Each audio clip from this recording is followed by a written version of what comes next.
Commission की बात कही, किसी प्रकार का आया, 3 भाषाओं की बात हमने पूरे देश में कही है। वो 3 भाषाओं में एक हिंदी रहेगी, एक रीजनल लैंग्वेज या उस राज्य की जो भाषा है, रीजनल लैंग्वेज मतलब इम्प्रैक्टिकल बात, वो राष्ट्रीय भाषा जो कि उस राज्य में बोली जाती है, और तीसरी भाषा के रूप में उर्दू, जैसे मैंने कहा, वो रखते थे। तमिलनाडु ने अपने यहाँ जो 3 भाषाओं की सरकार ने बात कही, केंद्र की नेशनल एजुकेशन पॉलिसी 2020 में जो कहा गया, वो ये कहा गया कि भई 3 भाषाएँ वहाँ रखनी चाहिए, ट्राई लैंग्वेज का होना चाहिए।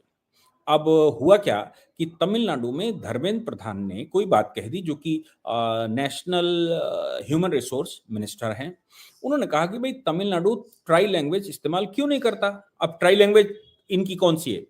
अंग्रेजी को वो अपनी भाषा मानते हैं और तमिल को भाषा मानते हैं, हिंदी लागू नहीं करेंगे। जबकि अंग्रेजी की खास बात ये है कि भारत की 22 भाषाओं में इंग्लिश शामिल नहीं है। भारत की जो 22 लैंग्वेजेस हैं, उनमें इंग्लिश शामिल नहीं है। इंग्लिश को विदेशी भाषा का दर्जा भारत में प्राप्त है। अरबी को विदेशी दर्जा प्राप्त है, फ़ारसी को विदेशी दर्जा प्राप्त है। वो भारत की भाषाएँ नहीं हैं, लेकिन हमारे देश में उर्दू को मानना, उर्दू तो भारत की भाषा है, लेकिन अज़ान पूरे दिन अगर कहीं होगी तो वो अरबी में ही होती है।